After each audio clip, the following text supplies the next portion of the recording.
Merci. l'intermittence. La mais parole aussi est à l'emploi. Monsieur Jean-François Lamour.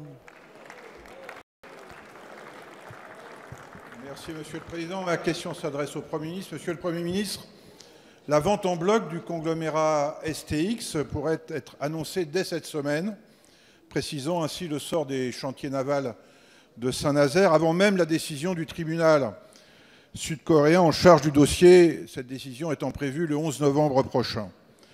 Le néerlandais Damen, qui a la préférence du gouvernement français, serait donc de fait écarté au profit soit d'un croisiériste chinois, soit peut-être d'un autre candidat dont on ne connaît pas l'identité. Or, le devenir des chantiers de Saint-Nazaire ne met pas seulement en jeu notre industrie navale civile. Il touche aussi à notre industrie navale de défense et donc à la souveraineté de la France. En effet, les chantiers de Saint-Nazaire sont les seuls en Europe à disposer des capacités nécessaires pour construire la coque du successeur du Charles de Gaulle, mais également des pétroliers ravitailleurs de la Marine nationale. J'étais samedi dernier avec mon collègue Éric Woerth à bord du sous-marin, du porte-avions, au large de Chypre. Non, je parle bien du porte-avions. J'ai pu une nouvelle fois constater le caractère indispensable de cet outil qui prend part à la bataille de Mossoul, ça c'est plus sérieux, à travers l'action des rafales marines. Et au-delà de cette projection de puissance permise par le groupe aéronaval, le porte-avions contribue également au volet aéroporté de notre dissuasion nucléaire. Monsieur le Premier ministre, votre gouvernement a déjà exclu de devenir actionnaire majoritaire de la société STX.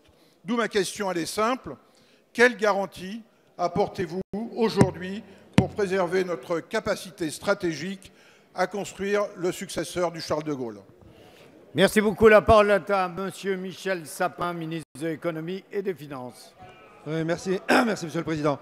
Mesdames, Messieurs les députés, Monsieur le député Lamour, Monsieur le ministre, le gouvernement, je le dis très simplement, partage exactement les mêmes préoccupations qui sont les vôtres. D'abord parce que STX, c'est un très beau chantier, un chantier où il y a des compétences exceptionnelles, un chantier qui, il y a quelques années, rencontrait de grandes difficultés et qui aujourd'hui a des carnets de commandes absolument exceptionnels qui assurent son avenir.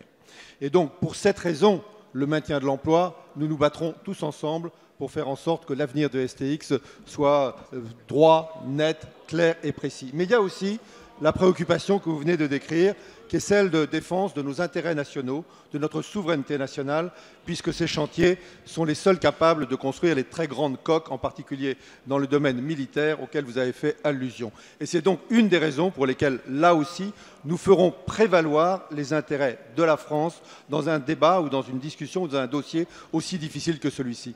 De quelles armes disposons-nous? De deux armes, vous les connaissez. La première, c'est que nous avons un pacte d'actionnaires, puisque nous avons 33%, un peu plus de 33%. L'État a aujourd'hui la capacité de s'opposer à la prise de participation d'actionnaires qui nous paraîtrait mauvais pour la continuité économique et sociale de cette entreprise. Et la deuxième arme dont nous disposons, vous le savez, c'est que nous avons la capacité de défendre les intérêts nationaux, les intérêts fondamentaux, les intérêts stratégiques de la France en nous opposant, en refusant qu'un actionnaire qui risquerait de mettre en cause notre indépendance devienne propriétaire d'un grand chantier comme celui-ci. Voilà pourquoi, au fond, sur ce sujet, comme peut-être sur d'autres, nous pouvons nous battre ensemble pour défendre l'intérêt de la France. Merci, Monsieur le ministre.